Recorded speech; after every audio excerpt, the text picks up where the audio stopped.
할렐루야. 10월 9일 에스겔서 9장, 10장, 11장 말씀을 가지고 함께 말씀 나누기를 원합니다.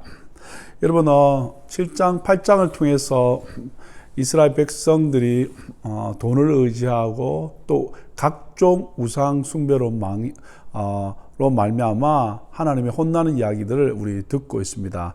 아마 9장도 거기에 연관이 되어 있는데 그 우상 숭배로 말미암아 하나님께서 어떤 일을 행하시냐면 9장 1절에 가보시면 또 그가 하나님께서 큰 소리로 에스겔의 귀에 외쳐 이르십니다. 뭐라고 말씀하시냐면 이 성읍을 관할하는 자들이 각기 죽이는 무기를 손에 들고 나오게 하라. 그러니까 하나님께서 천사들을 부르셔서 그들을 죽이는 무기를 가져오게 만드는 거예요.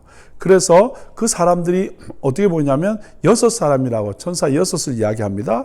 그 다음에 2절에 보면 북향한 윗문 길로부터 온다라고 되어 있는데 이 북쪽에서 온다는 건 뭐냐면 유다의 지도자들과 백성들이 우상 숭배가 집중적으로 일어났던 그곳으로부터 옵니다. 7장 5절과 7장 14절에 나와 있죠. 자, 그들이 와서 손에 죽이는 무기를 잡고 있는 거예요, 천사들이. 그리고 그중 한 사람이 어떻게 하냐면 베옷을 입고 있습니다. 그 위에 한 사람 더 있는데 베옷을 입고 허리에 서기관에 먹그릇을 찼다라는 거죠. 그래서 제사장처럼 거룩하고 정결한 모습으로 그 일을 감당하는데 여기 주목할 일이 있습니다. 이게 뭐냐면 먹그릇을 찼더라. 그들이 들어와서 어디에 있냐면 놋제단 곁에 서더라 라고 되어 있습니다. 여러분, 놋제단이 뭡니까? 놋으로 된 제단을 말하는데 즉 번제와 속죄제를 드리고 난 뒤에 그것에 모든 제물을 불태우는 것, 결국 이것을 뭘 의미하냐면 갈보리 십자가를 상징한다는 거야. 결국 보세요. 7장과 8장에 돈을 의지하고 우상숭배를 함으로 말미암아 하나님의 심판이 들어오는데 그 심판이 있을 그때에 어떤 사람, 우상숭배를 하며 가는 사람들은 다 죽임을 당하지만 어떤 사람이냐면 그런 가운데 4절에 보시면 여호와께서 이르시되 너는 예루살렘 성읍 중에 순행하여 그 가운데서 행하는 모든 가증한 일로 말미암아 탄식하며 우는 자. 여러분, 하나님을 섬기지 않고 우상을 섬기는 그들의 모습을 보면서 어떻게 해요? 탄식하며 우는 사람. 이렇게 해서는 안 되는데, 하나님을 떠나서는 안 되는데, 하나님의 은혜를 누려야 되는데 하며 탄식하며 우는 그 사람들에게는 어떻게 심판이 임하는 것이 아니라 이마에 뭐라냐면 표를 하게 되고, 그래서 4절 끝에 보면 이마에 표를 하게 되고, 그들은 뭐라고 됐냐면 6절에 보시면 늙은 자와 젊은 자와 처녀와 어린이와 여자를 다 죽입니다. 그런데 이마에 표 있는 자는 가까이 하지 말라는 거야. 이마에 표를 받은 사람은 어떻게 살려두라는 거야. 이것이 오늘 하나님 우리한테 주신 말씀입니다.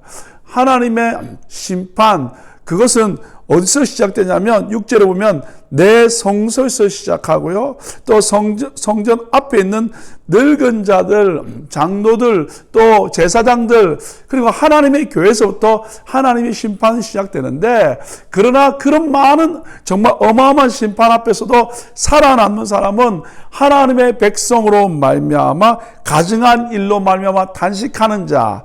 그 다음에 또 뭐라고 표현할 수 있느냐면 8절의 말씀을 보면 남은 자, 그 다음에 4절에 보면 어떻게 이마에 표를 받은 사람, 이 사람들, 즉 이 놋제단에서 십자가를 경험한 사람은 어떤 상황 가운데도 산다라는 거예요.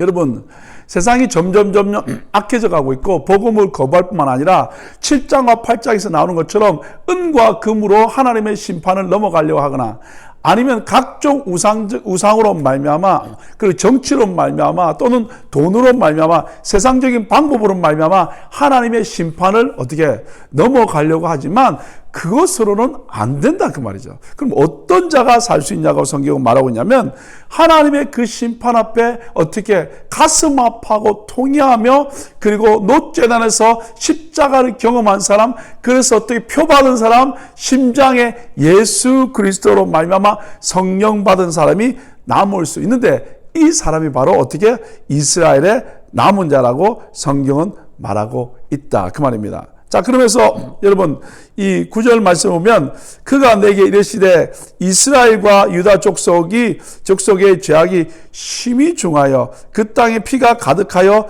그 성읍에 불법이 찼다라는 거예요. 이는 그들이 이르기를 여호와께서 이 땅을 버리셨으며 여호와께서 보지 아니하신다라는 거예요. 자기들이 죄를 지어놓고 하나님이 이 땅을 버리셨다고 어떻게 여호와께서 보지 않는다라고 이렇게 말한다 그 말이죠. 어떻게 하나님을 향하여 블레임하는 이런 삶이 있다는 거예요. 그래서 10절에 그러므로 내가 그들을 어떻게 하신다고요? 불쌍히 여기지도 않을 뿐만 아니라 긍휼히 여기지도 않겠다고 이야기하면서 하시는 말씀이 있습니다. 그들의 행위대로. 이 말씀 여러분 많이 나오지 않습니까? 그들의 행위대로. 여러분 7장에 특별히 이 말씀이 참 많이 나왔습니다. 7장 3절, 4절, 8절, 9절, 27절에 그들의 행위대로 그들의 행위대로. 그러면서 여러분 잘 아는 요한계시록 20장 13절에도 우리 주님은 행위대로 우리를 심판한다는 거예요. 결국 우리는 생각할 때 하나님이 우리를 이 땅을 버렸고 하나님이 택했으면서도 우리를 긍휼히 여기지 않고 하나님 우리를 보지 않는다고 그들이 이야기할지 모르겠지만 아니요. 죄악이 많고 성읍이 불법을 행함으로 말미암아 즉 그들이 행위대로 하나님 그 행위에 근거해서 어떻게 심판한다는 거예요. 마지막 때 결국 우리는 예수를 믿지 않음으로 말미암아 그 행위가 악하게 되고 그런 말미암아 우리는 심판받을 수밖에 없지만 하나님의 그 심판 앞에서도 어떤 사람 가슴을 치며 탄식하며 울부짖으며 하나님의 은혜를 구하는 사람, 십자가를 경험한 사람은 어떻게 된다? 구원받게 된다는 이야기를 하고 있습니다. 그러면서 10장에서는 여러분 뭐가 됐냐면 결국 하나님의 이 영광이 떠나가는 모습이 나와 있습니다. 그래서 여러분 18절 말씀 보면 여호와의 영광이 성전 문지방을 떠나서라는 말씀이 나옵니다. 어디 말씀 여러분 보셔야 되냐면 9장 3절과 한 번 더 같이 보기를 원하는데 그룹에 머물러 있던 이스라엘 하나님의 영광이에요. 여러분 지성소 안에 어떻게 됐습니까? 그룹이 있지 않습니까? 그래서 그곳에 그 법궤가 있고 그 법궤 위를 뭐라고 그러냐면 시은자라고 그럽니다. 거기에 하나님의 영광이 늘 머물러 있었거든요. 그래서 성소에서 지성소에서 하나님의 영광이 머물러 있던 그 영광이 그곳에서 하나님의 응답과 역사가 있던 그 영광이 어떻게 되냐면 9장 3절에 보면 이스라엘 하나님의 영광이 성전 문지방 그래서 어떤 해석에는 성전 안을 말합니다. 성전 안뜰에 있었다라고 10장 3절과 5절에 되어 있고 그 성전 안뜰에 있던 그 영광이 이제 10장 18절에는 성전 바깥뜰로 갑니다. 그리고 동문을 통해서 그 하나님의 영광이 떠나가서 동쪽에 있는 감람산에 머물게 되는 사건까지 11장에 나와 있습니다. 그래서 결국 우리의 죄로운 말미암아 하나님의 영광이 어떻게 그룹에서 그 다음에 성전 안뜰에서 성전 바깥뜰로 그래서 결국 성전을 떠나서 동쪽에 있는 어떻게 감람산까지 가게 되는 이야기가 11장까지 진행되고 있습니다. 여러분 보시면 11장 1절에 그때에 주의 영이 나를 들어 올려서 하나님의 영이 그를 들어 올립니다.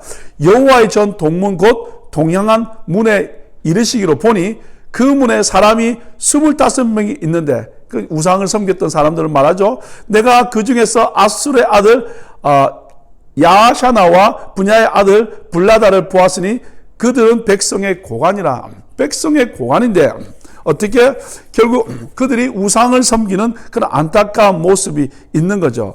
그 모습을 통해서 하나님이 어떻게 나타났냐면 이 사람이 결국은 13절에 가보세요. 이에 내가 예언할 때 분하야의 아들 불야다가 아까 25명 중에 한 명 있던 그 리더 한 사람이 어떻게 죽었다라는 거예요.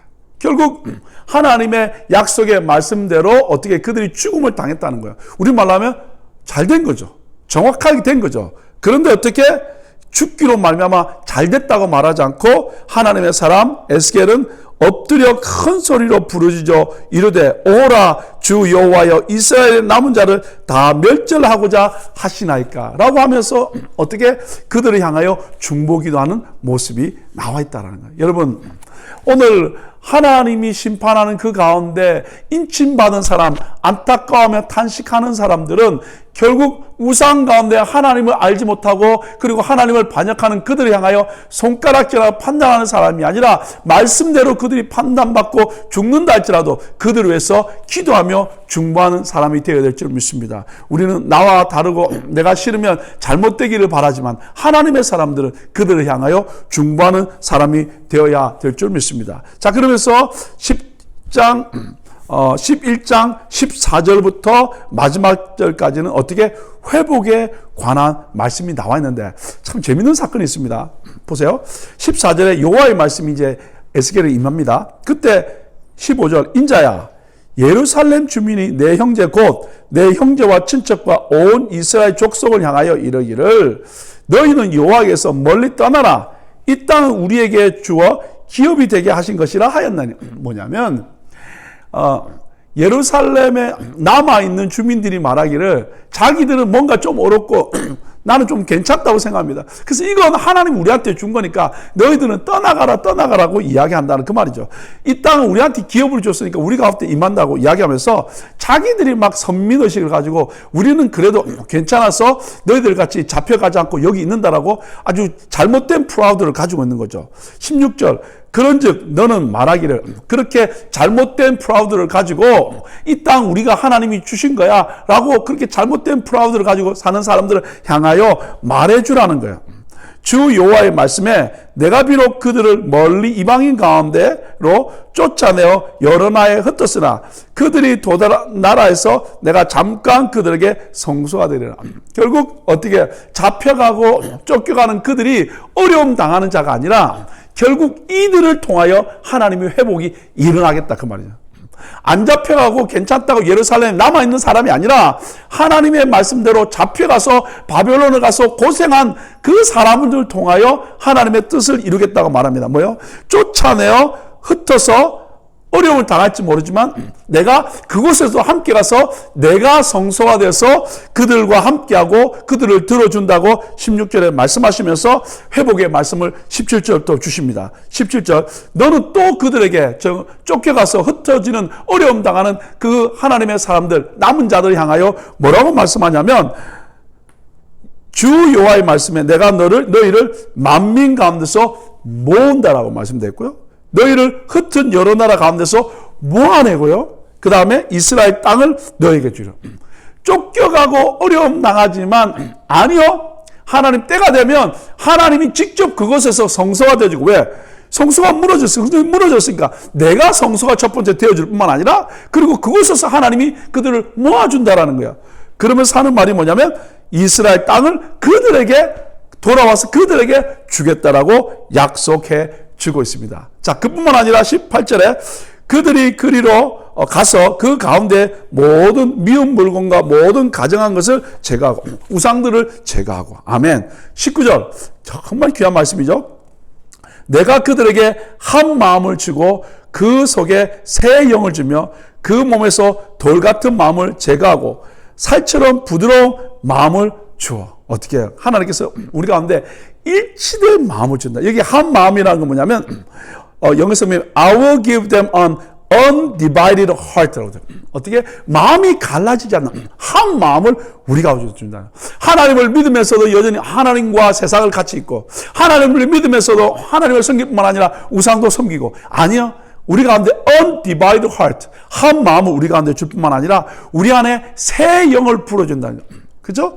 새 영을 불어주시고 그 다음에 그 몸에서 돌 같은 마음 하나님 말씀을 믿지 못하고 돌 같은 마음은 말씀을 받아도 어떻게 뿌리 내리지 못하고 금방 쓰러지는 그 마음을 다 remove 해주실 뿐만 아니라 우리를 어떻게 살처럼 부드러운 마음을 준다는 거예요. 기경된 마음을 준다는 거예요. 그래서 그 말씀이 떨을 때 그 말씀을 받을 때 30배, 60배, 100배의 열매 맺는 마음을 우리 가운데 준다라는 거예요. 여러분 이것이 바로 하나님이 회복입니다. 많이 가진 것 잘 되는 게 더 중요한 것이 아니라 우리 가운데 가증한 것을 제거하고 하나님과 세상과 왔다 갔다 하고 왼쪽과 오른쪽 발을 하나님과 세상이 두는 마음이 아니라 undivided heart 한 마음을 가진 것이 축복이고 하나님이 새 영 new spirit을 성령을 우리 가운데 부어주셔서 이제는 어떻게 돌 같은 우리 마음을 제거해 주셔서 부드러운 마음으로 하나님의 말씀을 받게 되고 30배, 60배, 100배의 열매를 맺는 삶을 만들어 주겠다는 거야. 그러면서 20절 이제는 내 율례를 따르게 된다는 거야. 하나님의 말씀을 거부하고 따르지 않는 그들이 율례를 따르게 되고 내 규례를 지켜서 어떻게 행하게 되고 그 다음에 중요합니다. 그들은 내 백성이 되고 나는 그들의 하나님이 되리라. 어떻게 해요? 진짜 아름다운 하나님과의 관계가 회복되게 만들어 줍니다. 그러면서 여기 21절 보십시오. 그러나 미운 것과 가증한 것을 마음으로 따르는 자는 무슨 말입니까? 우상을, 세상적인 것을 마음으로 따르는 거예요. 즉 마음으로도 하나님을 따르지 않으면 밖으로 볼 때는 표 안 나지만 내 마음으로 하나님을 인정하지 않고 자기가 주인된 것은 우상을 섬기는 그것도 그 행위대로 그 머리에 갚겠다고 이야기하고 있습니다. 그래서 우리 마음이 얼마나 중요한지 모릅니다. 특별히 이 코로나 시대에 우리의 마음을 지키지 않으면 우리는 넘어집니다. 왜요? 요즘은 사람을 많이 만나지 않기 때문에 혼자 갖는 시간이 많습니다. 근데 혼자 갖다 보니까 혼자 유튜브하고 혼자 많은 거 하다 보니까 혼자 시간을 통해서 이 마음이 무너질 때가 많다는 거예요. 근데 성경 분명히 말합니다. 마음으로 따르면, 마음으로 하나님을 월십하지 않고, 마음으로 우리 중심이 하나님께 가지 않고, 마음으로 세상에 있다면 하나님이 뭐라고 그 행위대로 머리에 갚겠다고 성경은 말하고 있습니다. 그러면서 여러분 22절 그때 그룹들이 날개를 드는데 바퀴도 그 곁에 있습니다. 그 행동한다, 그 바퀴 같다는 행동한다 그 말이죠. 그 다음에 이스라엘 하나님의 영광도 그 위에 그룹과 함께 있는 겁니다. 자, 그 다음에 23절 여호와의 영광이 성읍 가운데서부터 어떻게 이제 아까는 어디였습니까? 그룹과 함께 있었고 성전 안뜰에 있었고요. 그 다음에 성전 바깥들에 있었고요. 이제는 어떻게 하나님의 여호와의 영광이 어떻게 이제 떠올라서 어떻게 성읍 가운데서 이스라엘 성읍 가운데서 예루살렘 성읍 가운데서 떠나갑니다. 그리고 어디로 가냐면 성읍 동쪽 산에 머물게 된다는 거예요. 여러분 성읍 동쪽 산이 어딜 말합니까? 여러분 잘 아시는 것처럼 감난산을 말합니다. 그러면 감난산에 있다는 말이 무슨 말입니까? 이게 뭐냐면 최후의 심판을 한다 그 말이죠. 그래서 스가랴 14장 4절에도 이 산에서 하나님이 심판한다고 되어 있고요. 그 다음에 마태복음 24장 3절에도 이 산에서 심판하겠다고 되어 있습니다. 그죠? 그 결국 뭡니까? 여호와의 영광이 우리와 함께하고 말씀하고 역사하고 임재했던 그분이 어떻게 성소와 그리고 성읍에서 떠나서 이제는 어떻게 성읍 동쪽 산 감람산에 머물러 그곳에서 하나님이 뭐 한다는 거야? 심판하겠다는 거야. 24절 주의 영이 나를 들어 하나님의 영의 환상 중에 데리고 갈대아에 있는 사로잡힌 자 중에 이르더니 내가 본 환상이 나를 떠나 올라간지라. 무슨 말입니까? 지금 이 사람은 에스겔은 페르시아이 머물고 있지 않습니까? 바벨론에 머물고 있지 않습니까? 근데 바벨론에 머물고 있는데 지금 바벨론에 잡혀가서 소망 없고 힘들어하는 그 영혼들을 향하여 환상을 하나님 보여주시면서 아니 너에게 소망이 있다는 거야. 잡혀와서 소망이 없고 방향이 없는 것 같지만 아니 뭐라고요? 주의 영이 나를 이끌어서 하나님이 이렇게 너희들을 회복시키고 그리고 차라리 하나님의 말씀을 믿지 않고 듣지 않고 예루살렘에 가는 그 사람, 하나님을 인정하지 않는 그 사람들을 어떻게 그곳에서 하나님의 성령이, 하나님의 영광이 떠나가서 감람산에 머물므로 심판하겠다고 이야기하면서 오늘 너희들이 고난과 어려움을 당하지만 어떻게 하나님이 뭐라고 말씀하시냐면 내가 그곳에 가서 성소가 되어지고 내가 그곳에서 너를 만나줄 뿐만 아니라 내가 너희들을 그곳에서 모아주고 그리고 이스라엘 땅을 다시 돌아오게 할 뿐만 아니라 이런 회복의 말씀을 주니까 지금 포로 생활에 낭망하지 말고 힘들어하지 말고 하나님의 약속의 말씀을 주는 겁니다. 왜 이게 가능하냐면 여러분 제가 1장에서 말씀드렸지 않습니까? 25살 때 BC 597년에 여호야긴 왕과 함께 끌려갔던 사람이 누구냐면 이 에스겔입니다. 그리고 그의 마음이 야 나는 뭔가 하나님 우리를 사랑하는 건가, 나는 이제 제사장 조금만 더 있으면 30살이면 제사장이 돼야 되고 제사장 아들이었으니까, 근데 나는 할 일도 없고 이거 뭐 한 건가, 정말 여러 가지 다 없까, 그 다음에 어려움이 있다 그랬지 않습니까? 그런데 30살 되었을 때 하나님 그에게 환상을 주시고 선지자로 부름 주신, 그래서 하나님의 뜻을 이루어지는 그 모습을 지금 경험하고 있지 않습니까? 똑같습니다. 오늘 자기뿐만 아니라 끌려온 많은 백성들이 수치를 당하고 어려움을 당하고 하나님 우리를 사랑하나 막 다윗이 생기는 그 상황 가운데 오늘 하나님 주신 말씀은, 예루살렘에 가는 사람들, 야 이건 우리 처속, 우리가 유업을 받은 거니까 너희들은 떠나가라 그러면서 잡혀가, 너희들은 문제가 있을 거, 너희 죄가 많아서 그렇다라고 막 판단하고 그러니까 너무너무 마음이 아프고 괴로운데 그게 아니라는 거예요. 하나님의 계획은 하나님이 그곳에 가서 성소가 되어지고, 하나님이 그곳에서 우리를 모아주고, 하나님이 때가 되면 우리를 다시 한번 예루살렘으로 돌아오게 하고, 그리고 하나님이 우리 가운데 뭐라고 말씀하셨습니까? 가증한 것을 제하게 하시고요, 한 마음을 주시고요, undivided heart, 그 다음에 새 영을 부어주시고요, 돌 같은 마음을 제거해 주셔서 부드러운 마음을 주시고요, 그리고 결국 하나님의 율법 율례를 따를 수 있도록 만들어 주시고요, 그리고 바로 우리는 바로 하나님의 백성이 되고 하나님 당신 나의 하나님이 되는 그 말씀을 주시면서, 이 땅에 있다고 해도 마음으로부터, 이 마음으로 우상을 섬기는 건 하나님이 심판하고 있다고 이야기하는 모습을 보면서 하나님의 영광이 지금은 떠나간다라는 거예요. 그래서 결국 하나님의 심판이 임한다는 이야기하면서 하나님의 때가 되면 너를 돌이키니까 걱정하지 말라고 하시는 그 말씀을 기억하자는 거예요. 오늘 이 말씀을 보면서 사랑하는 여러분, 하나님의 심판은 예루살렘에 있었던 것처럼 또 어떻게 해요? 마지막 때 심판을 받게 됩니다. 그때 하나님께 남은 자, 그 고통을 보면서 눈물을 흘리며 가슴 아파하는 자, 그리고 번제단에 예수 그리스도를 영접한 십자가를 경험한 사람들은 어떻게 해요? 하나님께서 잡혀가고 어려움 당한다 할지라도 함께 가서 성소가 되어지고 우리를 모아주시고 다시 예루살렘으로 돌아가게 하는 것처럼 우리를 천국으로 데려가게 하는, 그래서 우리가 어떻게 우상을 제거하고, 그리고 부드러운 마음을 주시고, 그 다음에 딱딱한 마음을 제거해 주시고, 새 영을 부어주시고, 하나님을 따를 수 있는 그런 아름다운 사람으로 만들어준다는 걸 기억하면서 어려운 시기, 이때 정말 주의 십자가를 경험한 사람으로 여러분 타협하지 말고, 좀 어려운 상황 가운데서 절대 넘어지지 않고, 주님이 나의 성소가 되시고 주님이 날 만나주시고 성령이 내 안에 있는 것을 기억하면서 오늘도 믿음으로 승리할 수 있는 저와 여러분 될 수 있기를 예수 이름으로 축복합니다. 같이 한번 기도하겠습니다. 하나님, 25살에 그는 끌려가서 소망도 없고 꿈도 없고 어떻게 살아야 될 것인가 방향도 잃었지만 하나님 일방적으로 그를 선지자로 부르시고 하나님의 이상을 주셔서 죄를 감당케 했습니다.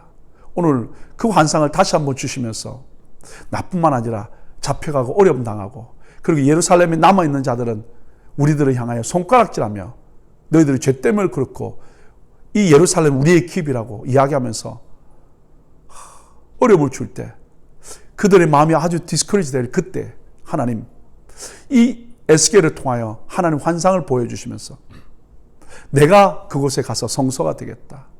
내가 너희들을 모아서 예루살렘에 돌아오게 하겠다. 내가 우상을 제거하겠다. 그리고 너희 가운데 그 딱딱한 마음을 제거하고 부드러운 마음을 주겠다. 새 영을 불어넣어 주겠다. 그리고 하나님의 말씀을 따를 수 있도록 만들어 주겠다. 라고 하시면서 그들을 인크리지하는 모습을 봅니다. 하나님, 상황과 여건 때문에 마음 흔들리지 않고 오늘도 우리 가운데 주시는 하나님의 약속의 말씀을 붙들고 믿음으로 전진함으로 말미암아 하나님이 성소가 되어주시고 하나님이 우리를 모셔서 하나님이 우리를 예루살렘으로 다시 돌이키는 것처럼 영원한 천국으로 데려가는 번제단에 서 있는 십자가를 경험한 사람, 그리고 고통하는 영혼들을 향하여 가슴 아파하며 울 수 있는 믿음의 종들 다 되도록 오늘도 축복하여 주옵소서. 감사하며 예수님 이름으로 축복하며 기도 올려옵나이다. 아멘. 오늘도 말씀 붙들고 승리하기를 예수 이름으로 축복합니다. 감사합니다.